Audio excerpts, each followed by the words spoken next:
No one dared to remove the apple lodged in Gregor's flesh, so it remained there as a visible reminder of his injury. He had suffered it there for more than a month, and his condition seemed serious enough to remind even his father that Gregor, despite his current sad and revolting form, was a family member who could not be treated as an enemy. On the contrary, as a family there was a duty to swallow any revulsion for him and to be patient, just to be patient. Because of his injuries, Gregor had lost much of his mobility, probably permanently. He had been reduced to the condition of an ancient invalid, and it took him long minutes to crawl across his room. Crawling over the ceiling was out of the question, but this deterioration in his condition was fully, in his opinion, made up for by the door to the living room being left open every evening.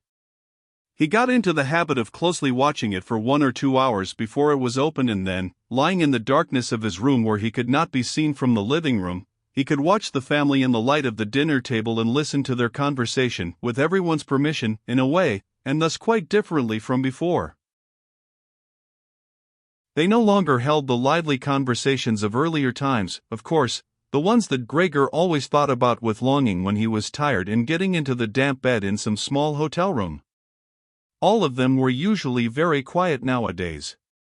Soon after dinner, his father would go to sleep in his chair, his mother and sister would urge each other to be quiet, his mother, bent deeply under the lamp, would sew fancy underwear for a fashion shop, his sister, who had taken a sales job, learned shorthand and French in the evenings so that she might be able to get a better position later on. Sometimes his father would wake up and say to Gregor's mother, "You're doing so much sewing again today," as if he did not know that he had been dozing, and then he would go back to sleep again while mother and sister would exchange a tired grin. With a kind of stubbornness, Gregor's father refused to take his uniform off even at home. While his nightgown hung unused on its peg, Gregor's father would slumber where he was, fully dressed, as if always ready to serve and expecting to hear the voice of his superior even here. The uniform had not been new to start with, but as a result of this it slowly became even shabbier despite the efforts of Gregor's mother and sister to look after it. Gregor would often spend the whole evening looking at all the stains on this coat, with its gold buttons always kept polished and shiny, while the old man in it would sleep, highly uncomfortable but peaceful. As soon as it struck 10, Gregor's mother would speak gently to his father to wake him and try to persuade him to go to bed, as he couldn't sleep properly where he was and he really had to get his sleep if he was to be up at 6 to get to work. But since he had been in work he had become more obstinate and would always insist on staying longer at the table, even though he regularly fell asleep, and it was then harder than ever to persuade him to exchange the chair for his bed. Then, however much mother and sister would importune him with little reproaches and warnings, he would keep slowly shaking his head for a quarter of an hour with his eyes closed and refusing to get up. Gregor's mother would tug at his sleeve, whisper endearments into his ear. Gregor's sister would leave her work to help her mother, but nothing would have any effect on him. He would just sink deeper into his chair. Only when the two women took him under the arms he would abruptly open his eyes, look at them one after the other and say, "What a life! This is what peace I get in my old age." And supported by the two women he would lift himself up carefully as if he were carrying the greatest load himself, let the women take him to the door, send them off and carry on by himself, while Gregor's mother would throw down her needle and his sister her pen so that they could run after his father and continue being of help to him. Who, in this tired and overworked family, would have had time to give more attention to Gregor than was absolutely necessary? The household budget became even smaller, so now the maid was dismissed. An enormous, thick-boned charwoman with white hair that flapped around her head came every morning and evening to do the heaviest work. Everything else was looked after by Gregor's mother on top of the large amount of sewing work she did. Gregor even learned, listening to the evening conversation about what price they had hoped for, that several items of jewelry belonging to the family had been sold, even though both mother and sister had been very fond of wearing them at functions and celebrations. But the loudest complaint was that although the flat was much too big for their present circumstances, they could not move out of it. There was no imaginable way of transferring Gregor to the new address. He could see quite well, though, that there were more reasons than consideration for him that made it difficult for them to move. It would have been quite easy to transport him in any suitable crate with a few air holes in it, the main thing holding the family back from their decision to move was much more to do with their total despair, and the thought that they had been struck with a misfortune unlike anything experienced by anyone else they knew or were related to. They carried out absolutely everything that the world expects from poor people. Gregor's father brought bank employees their breakfast, his mother sacrificed herself by washing clothes for strangers, his sister ran back and forth behind her desk at the behest of the customers, but they just did not have the strength to do any more. And the injury in Gregor's back began to hurt as much as when it was new.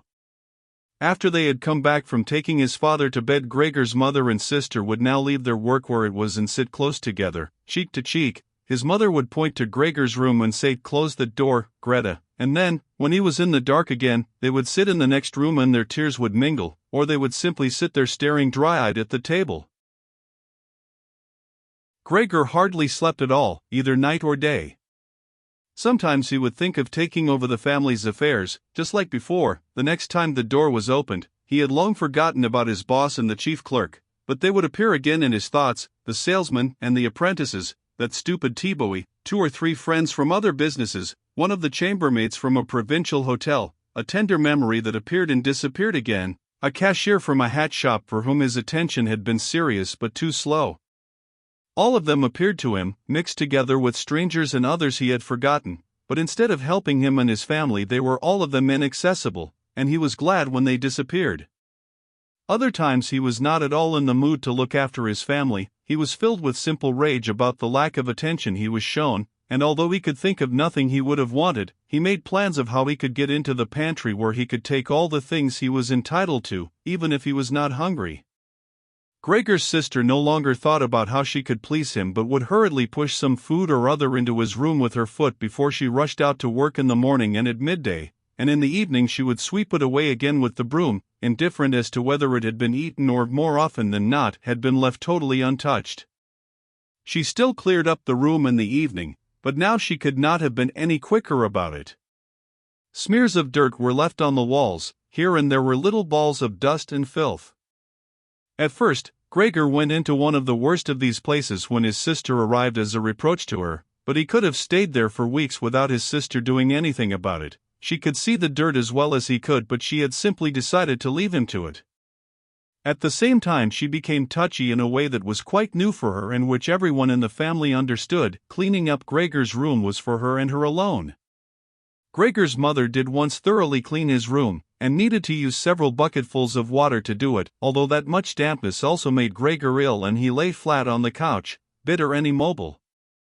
But his mother was to be punished still more for what she had done, as hardly had his sister arrived home in the evening than she noticed the change in Gregor's room and, highly aggrieved, ran back into the living room where, despite her mother's raised and imploring hands, she broke into convulsive tears. Her father, of course, was startled out of his chair and the two parents looked on astonished and helpless. Then they, too, became agitated. Gregor's father, standing to the right of his mother, accused her of not leaving the cleaning of Gregor's room to his sister. From her left, Gregor's sister screamed at her that she was never to clean Gregor's room again, while his mother tried to draw his father, who was beside himself with anger, into the bedroom. His sister, quaking with tears, thumped on the table with her small fists, and Gregor hissed in anger that no one had even thought of closing the door to save him the sight of this and all its noise.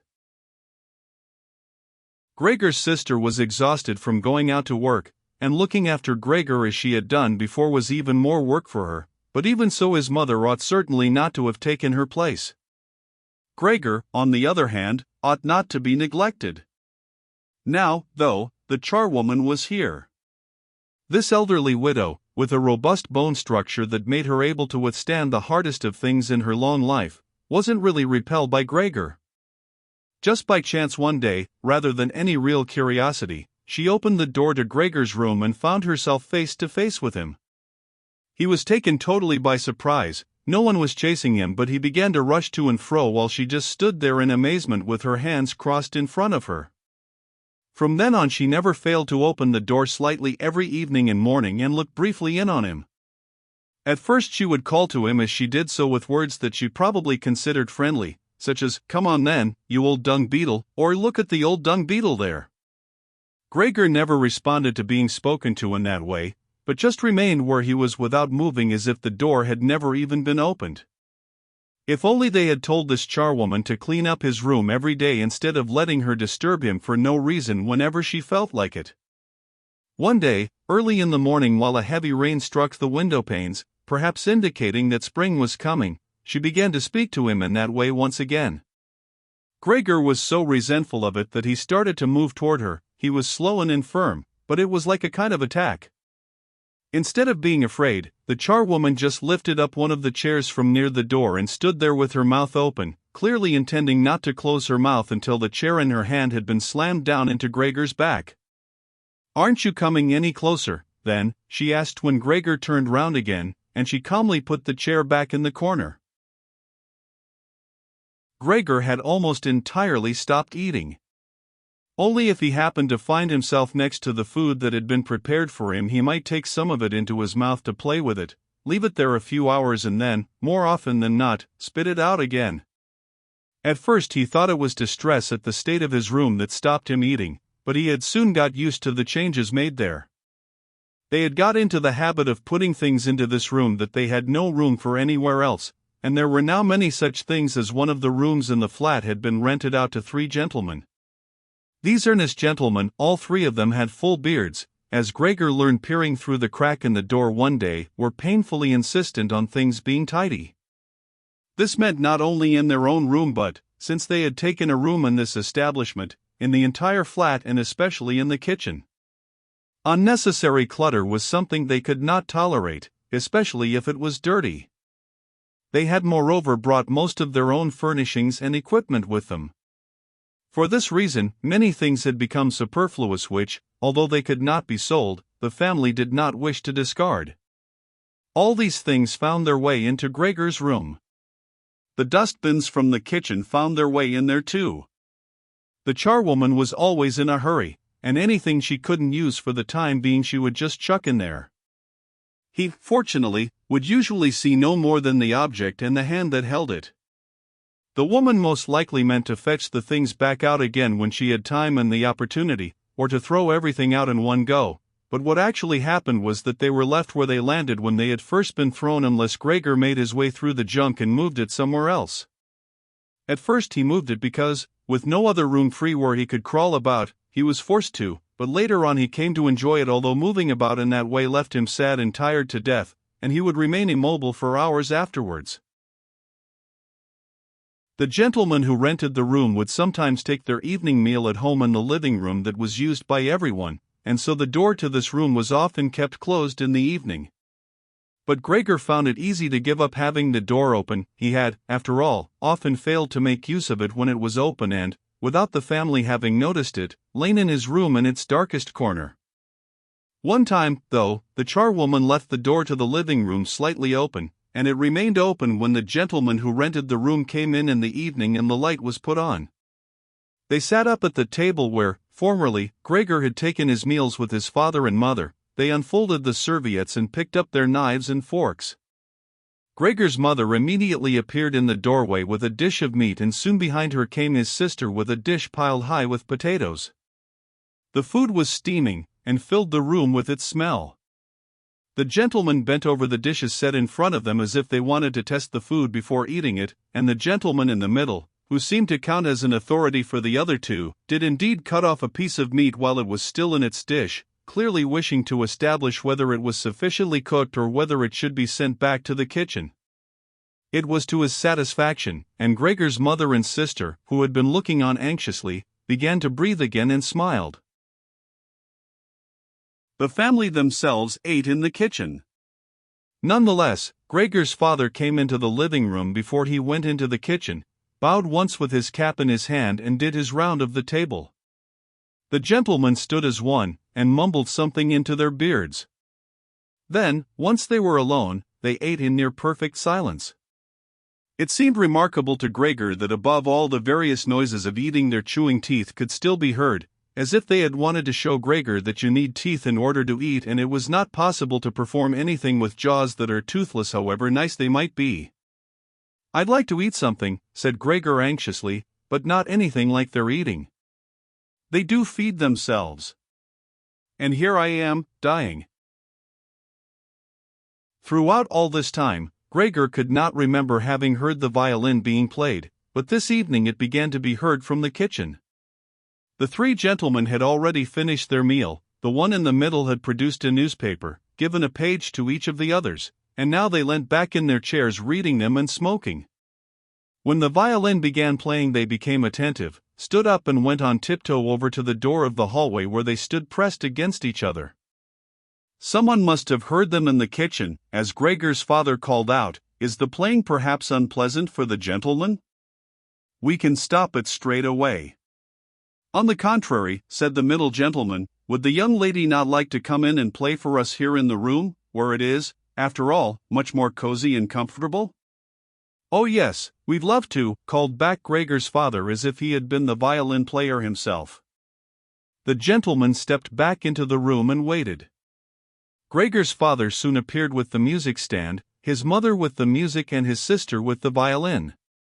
She calmly prepared everything for her to begin playing. His parents, who had never rented a room out before and therefore showed an exaggerated courtesy towards the three gentlemen, did not even dare to sit on their own chairs. His father leant against the door with his right hand pushed in between two buttons on his uniform coat. His mother, though, was offered a seat by one of the gentlemen and sat, leaving the chair where the gentleman happened to have placed it out of the way in a corner.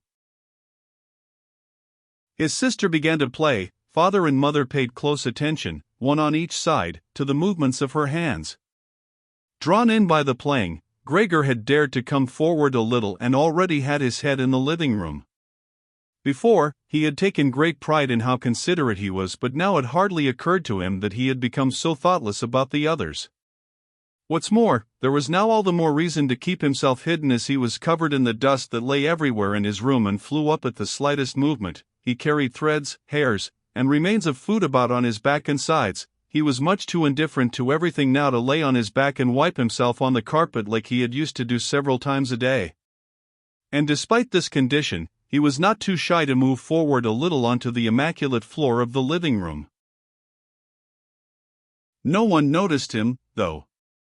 The family was totally preoccupied with the violin playing. At first, the three gentlemen had put their hands in their pockets and come up far too close behind the music stand to look at all the notes being played, and they must have disturbed Gregor's sister, but soon, in contrast with the family, they withdrew back to the window with their heads sunk and talking to each other at half volume, and they stayed by the window while Gregor's father observed them anxiously.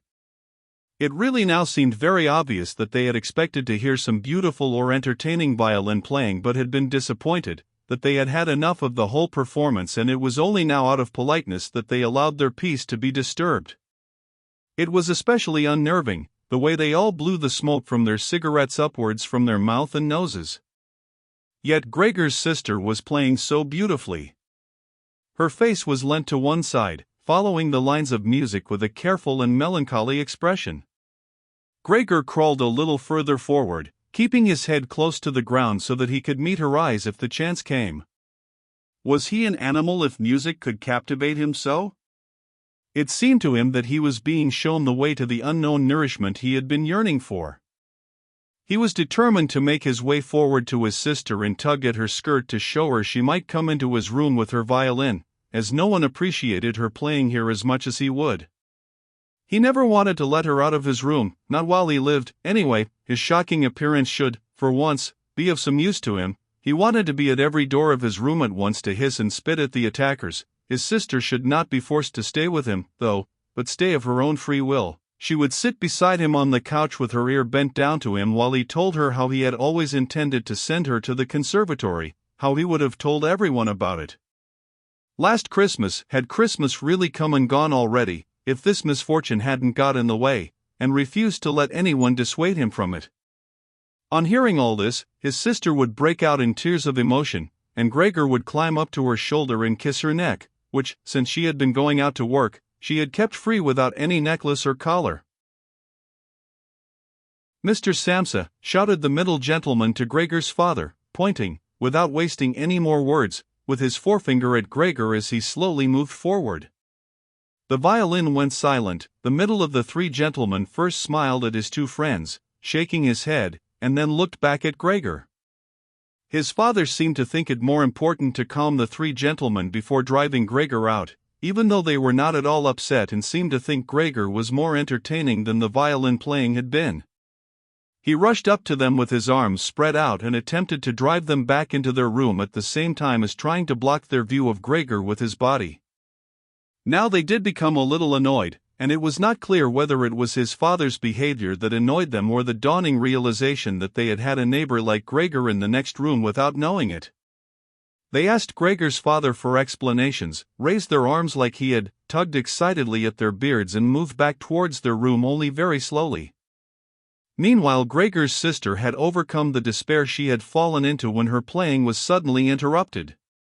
She had let her hands drop and let violin and bow hang limply for a while but continued to look at the music as if still playing, but then she suddenly pulled herself together, laid the instrument on her mother's lap who still sat laboriously struggling for breath where she was, and ran into the next room which, under pressure from her father, the three gentlemen were more quickly moving toward. Under his sister's experienced hand, the pillows and covers on the beds flew up and were put into order, and she had already finished making the beds and slipped out again before the three gentlemen had reached the room. Gregor's father seemed so obsessed with what he was doing that he forgot all the respect he owed to his tenants. He urged them and pressed them until, when he was already at the door of the room, the middle of the three gentlemen shouted like thunder and stamped his foot and thereby brought Gregor's father to a halt.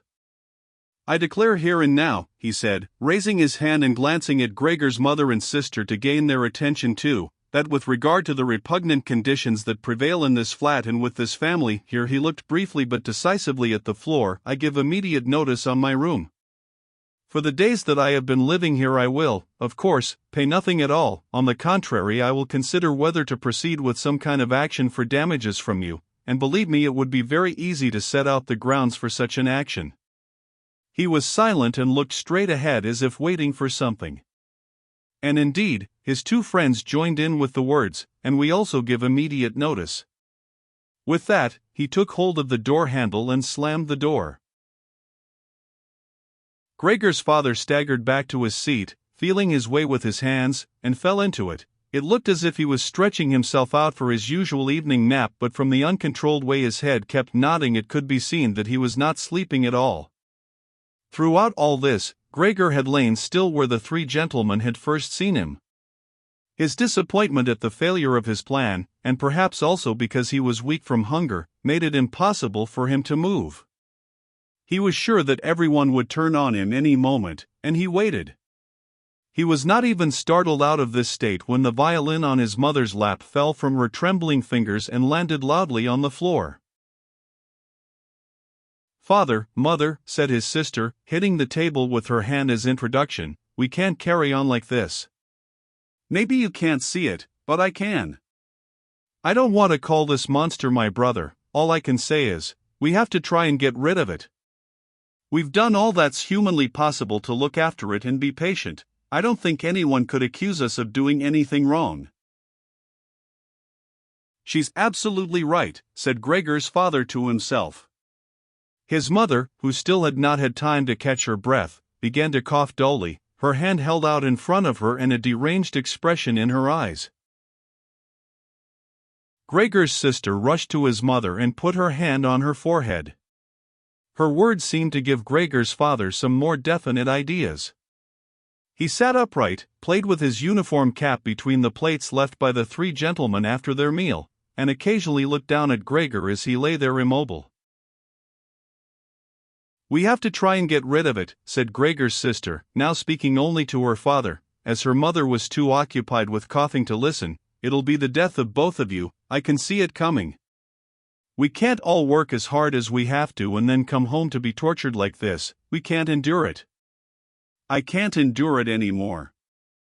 And she broke out so heavily in tears that they flowed down the face of her mother, and she wiped them away with mechanical hand movements. "My child," said her father with sympathy and obvious understanding, "what are we to do?" His sister just shrugged her shoulders as a sign of the helplessness and tears that had taken hold of her, displacing her earlier certainty. "If he could just understand us," said his father almost as a question. His sister shook her hand vigorously through her tears as a sign that there was no question. If he could just understand us, repeated Gregor's father, closing his eyes in acceptance of his sister's certainty that that was quite impossible, then perhaps we could come to some kind of arrangement with him. But as it is... It's got to go, shouted his sister. That's the only way, father. You've got to get rid of the idea that that's Gregor. We've only harmed ourselves by believing it for so long. How can that be Gregor? If it were Gregor, he would have seen long ago that it's not possible for human beings to live with an animal like that, and he would have gone of his own free will. We wouldn't have a brother anymore, then, but we could carry on with our lives and remember him with respect. As it is, this animal is persecuting us, it's driven out our tenants, it obviously wants to take over the whole flat and force us to sleep on the streets. Father, look, just look, she suddenly screamed, he's starting again. In her alarm, which was totally beyond Gregor's comprehension, his sister even abandoned his mother as she pushed herself vigorously out of her chair, as if more willing to sacrifice her own mother than stay anywhere near Gregor. She rushed over to behind her father, who had become excited merely because she was, and stood up, half raising his hands in front of Gregor's sister as if to protect her. But Gregor had had no intention of frightening anyone, least of all his sister. All he had done was begin to turn round so that he could go back into his room, although that was in itself quite startling, as his pain-racked condition meant that turning round required a great deal of effort, and he was using his head to help himself do it, repeatedly raising it and striking it against the floor. He stopped and looked round. They seemed to have realized his good intention and had only been alarmed briefly. Now they all looked at him in unhappy silence. His mother lay in her chair with her legs stretched out and pressed against each other, her eyes nearly closed with exhaustion. His sister sat next to his father with her arms around his neck. Maybe now they'll let me turn round, thought Gregor, and went back to work. He could not help panting loudly with the effort and had sometimes to stop and take a rest. No one was making him rush anymore, everything was left up to him. As soon as he had finally finished turning round, he began to move straight ahead. He was amazed at the great distance that separated him from his room, and could not understand how he had covered that distance in his weak state a little while before and almost without noticing it. He concentrated on crawling as fast as he could and hardly noticed that there was not a word, not any cry, from his family to distract him. He did not turn his head until he had reached the doorway. He did not turn it all the way round as he felt his neck becoming stiff, but it was none the less enough to see that nothing behind him had changed, only his sister had stood up.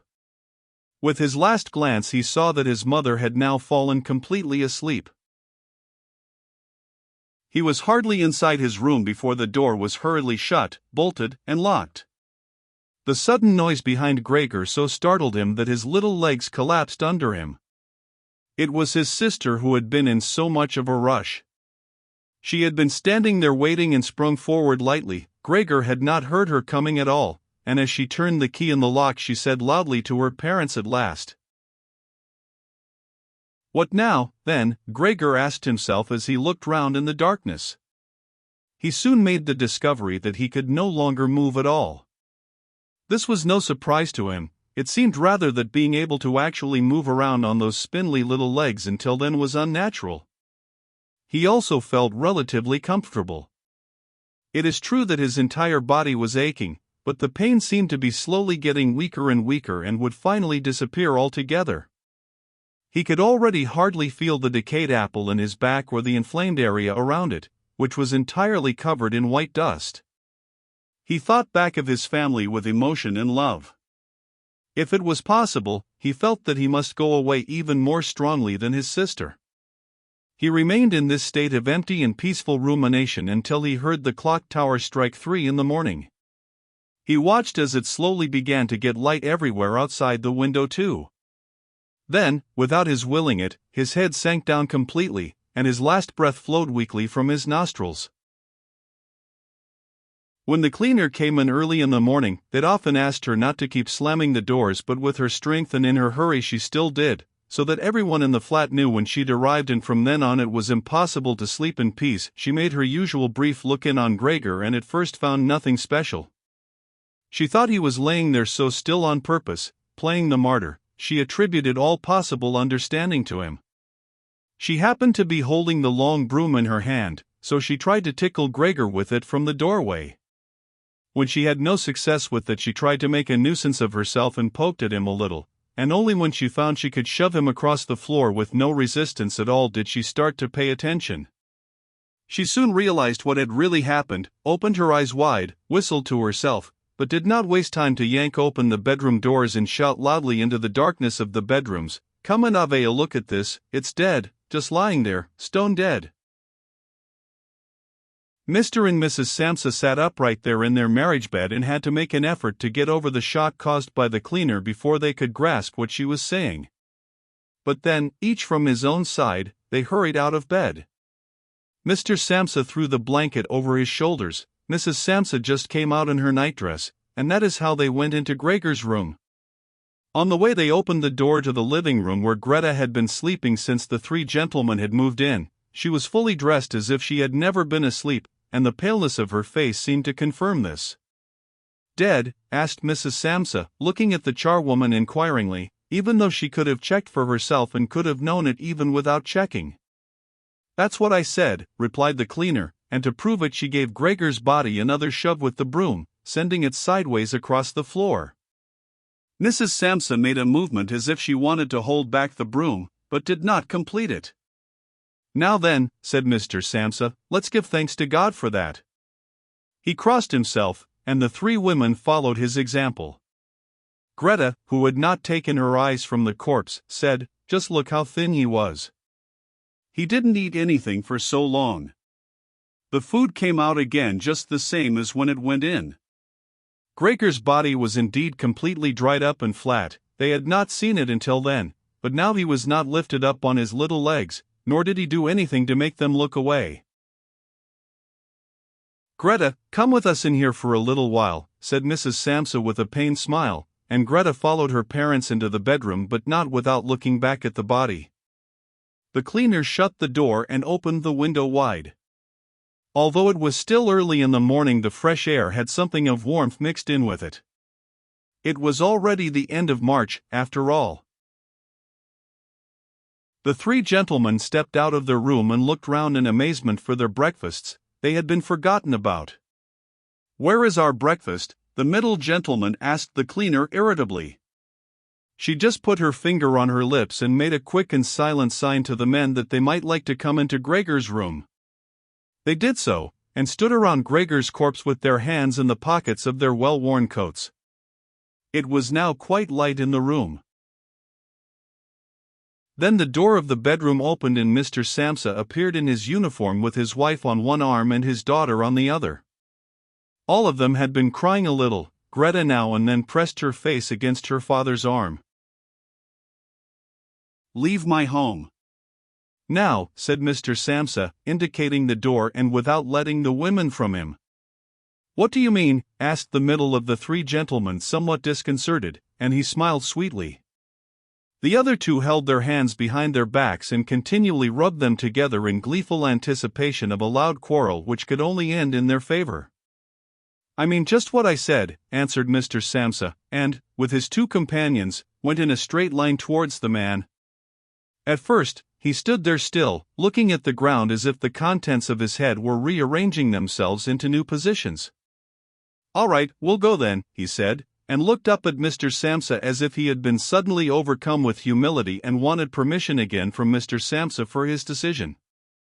Mr. Samsa merely opened his eyes wide and briefly nodded to him several times. At that, and without delay, the man actually did take long strides into the front hallway. His two friends had stopped rubbing their hands some time before and had been listening to what was being said. Now they jumped off after their friend as if taken with a sudden fear that Mr. Samsa might go into the hallway in front of them and break the connection with their leader. Once there, all three took their hats from the stand, took their sticks from the holder, bowed without a word and left the premises. Mr. Samsa and the two women followed them out onto the landing, but they had had no reason to mistrust the men's intentions, and as they leaned over the landing they saw how the three gentlemen made slow but steady progress down the many steps. As they turned the corner on each floor they disappeared and would reappear a few moments later. The further down they went, the more that the Samsa family lost interest in them, when a butcher's boy, proud of posture with his tray on his head, passed them on his way up and came nearer than they were. Mr. Samsa and the women came away from the landing and went, as if relieved, back into the flat. They decided the best way to make use of that day was for relaxation and to go for a walk. Not only had they earned a break from work, but they were in serious need of it. So they sat at the table and wrote 3 letters of excusal, Mr. Samsa to his employers, Mrs. Samsa to her contractor, and Greta to her principal. The cleaner came in while they were writing to tell them she was going. She'd finished her work for that morning. The 3 of them at first just nodded without looking up from what they were writing, and it was only when the cleaner still did not seem to want to leave that they looked up in irritation.